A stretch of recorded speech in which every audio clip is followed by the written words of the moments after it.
So after months of waiting, my favorite show on television is finally back on television with new episodes. So Supernatural season 9 premiere. I think I like it here.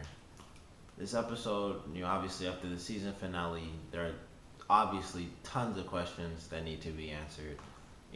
What's going to happen to Cass? What's going to happen with all the angels? What's going to happen to Sam, and Dina, effectively. And we get some of the answers, fairly early on. There are obviously some things that we don't get answers to. We get sort of a hint to Crowley, and we got the preview for next week's episode. So we do actually get Crowley. We had Bobby in this episode, which I thought was a great surprise for longtime fans, because Bobby's sadly gone. But we did get Bobby in this episode, so that was pretty cool. But there's so many things that were answered in this episode. Some of the ideas I had in my head I found out were actually wrong. The main one being that angels are still angels, they just don't have their wings. I thought that the angels were all cast down and they would remember that they were angels, but they would all, basically have human forms and they would just have, no power. So it would be, what do we do? Where do we go? Things like that. And it is still pretty much what do we do and where do we go, but they do, they have taken on vessels. So they'll take a human vessel and they will carry on, their life pretty much. And everyone, or pretty much all the angels can still hear prayers. And you know Cass can still hear prayers, but he does not have any of his abilities because Metatron took his grace. So Cass is human, but he can, still hear the angels, and all the angels that have been cast down are still angels. So they all have their super strength. They just can't, get anywhere really fast because they don't have their wings anymore. And an angel without wings is still an angel that just can't move really fast. That's the answer to that question. But in this episode, we get, everyone's little story. We see, Sam and Dean, Dean mostly is in the hospital worried about his brother, while Sam is basically, debating whether or not he should, struggle to live. And so Dean, he's dealing with losing his brother for the millionth time. And in this case, with Cass being human, and of course he doesn't know that in the beginning, but he knows whatever happened, he can't find Cass. So he knows that he needs help. So he puts out the mass call to the angels. And when they come to him, they actually, want his help. And they're basically trying to kill, Cass. So they're threatening, Sam and Dean's life, particularly Dean, because he's the one who put out the call. So they find him first. And, Dean meets Ezekiel, who is a fairly important angel. So I'm definitely excited to see how that plays out throughout the rest of this season. Aside from just the fact that he eventually does end up curing Sam by possessing him in sort of like a secret possession type thing, which I don't remember from any other seasons. But with this being the ninth season, there are a ton of episodes that I have already forgotten, and little moments like that. I feel like I wouldn't forget that, but I could have. But I'm fairly sure that that's a new thing that they haven't actually done in the show, where someone was possessed and they didn't even know they were possessed. So it's kind of cool to see that happen, because normally whenever there's a possession, either someone accepted it or the person is acting like that person because it's the demon acting like that person, or sometimes the angel, because obviously in this show even the angels can be bad guys too. So generally when someone's possessed, they do know.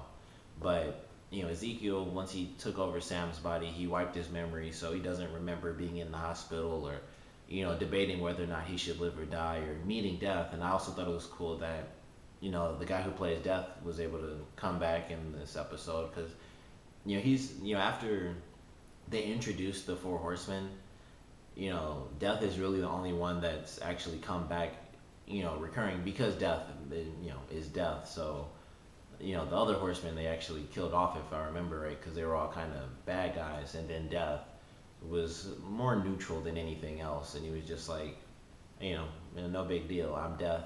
Here's a ring. But he was able to come back, and I liked how he would talk to Sam. He wasn't the demanding type. A lot of times when characters die off, like if anyone remembers a long time ago, when Dean died and he met um, the Reaper. I can't remember her name, of course, but when he first met her, she mentioned to him, you have to come with me because, of course, when people don't do that, when they don't go with the Reaper, they become spirits, and eventually they become evil spirits. And in this, it was, it was very calm, and Death actually complimented Sam. He's like, I feel like it's honoring to, basically take your soul. And, he said, well played, my boy. And I thought that was a really cool line from him. But it was really calm. It was just like, it's really your choice. And Sam decided, he wouldn't die. And the one thing he wanted was that it could be permanent, that, Dean couldn't sacrifice himself yet again to bring him back, so that then he'd have to struggle to bring Dean back somehow without killing himself. And he didn't want to continue that cycle. He just wanted, him to be gone and for no one else to, be hurt. But of course, if he did actually die, as Dean said, there's no me without you. So Dean would have been hurt, no matter what, of course. But fortunately, when Dean sees that Sam decided to, accept the fact that he could die, or, is basically looking for death to promise that he could die permanently, Dean decided to let Ezekiel, possess Sam. And once he does, we have the scene, towards the end where he's super stiff. You can, like, it was really funny watching, um, yeah, Jared Padalecki. It's funny watching him act whenever he acts like it's his body, but he has to act like someone else. And it's always interesting to see how he changes up his mannerisms, because you can obviously tell he's walking kind of like a robot. He's like super stiff and like just straight up and walking. And it was kind of interesting to see that. And of course, the dialogue, how he's talking, is obviously different from how Sam would talk. But, you know, Ezekiel's in his body and he says, I'll basically be in his body, and, what are you going to do to, to Sam? What are you going to say to Sam? And how are you going to convince him to, keep me in his body? Because if he rejects me, he will die, because he's very, very weak. So this is going to last for, a lot of the season. It'll probably be a third of the season, or maybe even half the season, where Sam is still possessed by Ezekiel. And it could actually bring even more attention if that somehow gets out, that, Ezekiel is inside of Sam. The other angels might find a way to track him because of that. If they find out, or even if they don't, that'll make them, go for Sam and Dean even more so than, where's Cass type information. They're going to try to get them because Ezekiel finds them important enough to actually help out. And I like that Ezekiel said, there are still some angels that are looking to help you, Sam, and Cass.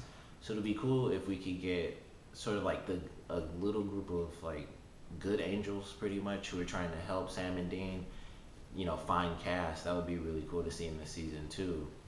But there's so many other things going on. They have Crowley locked up, in their car. Dean has him in the car, and from the preview, Abaddon, she's still out. So, she's gonna basically be trying to take over Hell, I'm sure, because that was kind of the whole thing, was her, trying to be all powerful, because she is much stronger than pretty much any other demon. She's kind of like an old school super demon in a weird way when you think about it. So I'm pretty sure she's gonna be trying to take over Hell like most of the season. So Crowley might actually be working with Sam and Dean to kind of keep his place, because as we know, more than anything, Crowley's just trying to help himself. So if he has to help Sam and Dean, which he's done in the past, they've had their small alliances, he will either, look the other way, or flat out help them beat Abaddon so he can keep his rank in Hell. So it'll be really exciting to see how that plays out. And, Cass dealing with all his stuff about being human. And, you have to kill an angel in this episode. And the scene when she like flew out the window, first it was interesting that she even like flew out of the car, but when they like showed like the fake legs, it looked super gross. but it wasn't like super gross, but it was just a lot more than I was expecting. I just thought, oh, she is like a bloody face, but then it's like both her legs are messed up, and you see the bone, and like her right leg, like her kneecap is messed up and stuff. It was pretty graphic compared to what I was thinking in my head, like, oh, bloody face, which they always do all the time. Which of course, Dean had a bloody face in this one. He had to go up against the two angels, but Cass has to deal with being human now. And in the end of the episode, I thought it was a great little thing because as we all know, Cass always wears the trench coat. He has the suit on, which I always forget. I completely forgot he ever had a suit on under that. It's like never in my head. When he took the jacket off, I was like, oh, I forgot he had a suit on. But all angels, generally they're wearing the suits. But I completely forgot because he's always in that trench coat. I just think, like, I don't know what it is. I literally only think trench coat, and I don't ever look at anything he has on under that. Like, I don't think about the fact that he has on like actual suit pants or anything like that. I just think he has that trench coat, and that's Cass, because that's kind of his identifying thing. And he doesn't have that. He had he had like $1, like 25 or $1.50, and he saw like the candy machine, and he knows, I have to eat, I have to sleep. Like Dean said, you're human, so you have to do these things. And in the beginning of the episode, when the guy was giving him money, he's like, here's a few dollars for, I'm sure they have sandwiches or something. He kept telling him, like, I don't eat, or I don't drink, but he's human now, so he does. And in the end of this episode, he gives up his, classic look for, water. And he pretty much just steals some random person's clothes. I'm pretty sure that was still his same shirt, but I don't think I saw the blood on it, so it might have been a different white button-up shirt. But I think that might have still been his regular shirt at least. But he has on like the hoodie and different pants, and I believe shoes too. But Cass has changed his look because he can't just go around and not eat and not sleep or do whatever he wants, because he's human now, and his only real connection to heaven is the fact that he's an angel and he can still hear basically angel radio. So they're gonna have to figure out how to get to Cass, and Cass is gonna have to figure out how to get to them, which I don't think will be too hard because of course they still do have their safe house. So they're eventually gonna meet up there. And Kevin Tran, they showed it when they did like the road so far, and as usual they picked a great song for that. Like in the season finale, Kevin Tran was, he's still in like the secret base, and he like the all the sirens are going off and the map lit up and stuff when the angels fell. So he's still there, and he hasn't, of course, he wasn't in this episode, so he's going to be introduced again, I guess, for the third or fourth time. I can't remember how many seasons he's been in so far, but he's going to be reintroduced to us, and it'll be exciting to see his input in this season, considering he's a prophet. But what is there to really prophesize when the angels can't really do that much, and just the tablets and all that stuff. I don't know if that's gonna come back into play, and I'm sure it will, because they do still have the demon tablet. They still have to find a way to well, I guess technically they can't really do it anymore because Sam gave it up because he was gonna die, but they could still bring that back in some form if they find some sort of loophole in it, which I don't think they will, because it was the whole season, so I don't think really any of the tablet stuff will come back outside of minor little bits and pieces that could help. But there could be a new tablet that they find, which also I still doubt, because once again it would still kind of be too familiar to the last season, where there's just an arms race for another tablet. But he's obviously going to be important because he is still a prophet. And one of the things I thought about, like, once Ezekiel said his name, because they really only name like angels that are like really important in the Bible, the first thing I thought when he named himself was, are archangels still really powerful?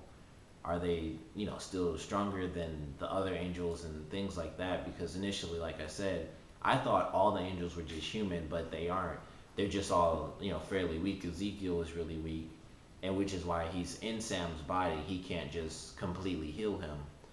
And So I'm curious as to whether or not archangels are still, like, is there still the, high rank where, these angels are much more powerful than these angels are and stuff like that, or is everyone kind of on fair ground right now because everyone's just been cast from heaven. So I'm curious to see if we even get an answer to that, and I'm sure we will at some point.